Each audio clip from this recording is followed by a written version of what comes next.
Well, dear friends, dear colleagues, um, I'm going to give you a walkabout around various subjects that I think might interest you, um, all really in the direction of trying to make sense of cruelties, in particular sadism and masochism, um, that we know about from psychoanalysis. Psychoanalysts know a lot about such subjects, or ought to, and the rest of us find them in the world today.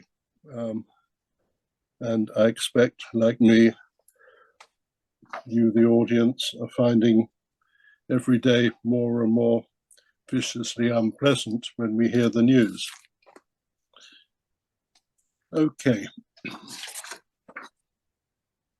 Then I'll put up the first couple of pictures, please. At Yalta between Sunday the 4th and the 11th of February, 1985, 87 years ago, Churchill, Roosevelt, and Stalin met to effect the unconditional surrender of Nazi Germany. 2 years later, the controversial two-day bombing of Dresden began, and it was intended to enable the advance of the Red Army and to prevent the German redeploying forces from the west to the east. It also had the effect of frightening the Germans with a terrifying display of power.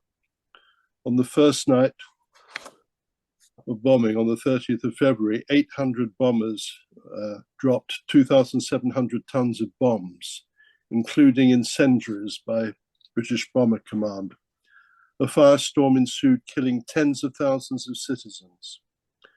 Over the next 2 days, the US 8th Air Force, with 210 bombers, dropped 400 tons of bombs. With the Luftwaffe destroyed, the Allies lost only 6 planes, 3 by accident. It was thought that some 25,000 civilians perished. On the ground, the scale of death and devastation seemed beyond compare to the prisoner of war witnesses such as Kurt Vonnegut. Assigned a sanitary cleanup crew after the bombing, Vonnegut, who was a prisoner of war, dug into the shelters and basements, which looked like a streetcar, quotes, full of people who simultaneously had had heart failure, just people sitting in their chairs all dead, unquote, robbed of oxygen by the ensuing firestorm. In his book, which I expect many of us have read a long time ago, Slaughterhouse 5, Vonnegut wrote, Dresden was one big flame, the one flame at everything organic, everything that would burn. 1/3 of the city's houses were destroyed, leaving 18 million cubic meters of rubble. Of course, as I'm talking, I expect you have also in mind the huge piles of rubble in Gaza and in Ukraine. Yet the German leaders demanded the struggle continue. In a set of instructions issued for the impending Battle of Berlin, the leadership insisted that it mattered less that the soldiers defending the city were equipped with weapons than, quote, every fighter should be inspired and permeated by fanatic will to want to fight, unquote. Necessary to find out what is going on in our world. So let me go to metaphor that is at the edge of impossibility. There are times, and we are living in those times,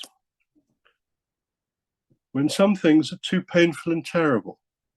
The impact as the word slips away from their meanings means that the ability of metaphor to carry meaning fails. How is the Holocaust able to be examined? And of course, it's being examined in all sorts of ways in what's going on, has been going on in Gaza this long time. A straightforward history of concentration camps, Wannsee, details of train schedules, the routes of the trains, the roundup of Jews, clothes, tattoos, camp buildings, lists, cannot do justice to how the long dead in their millions thought about their living dead incarcerations.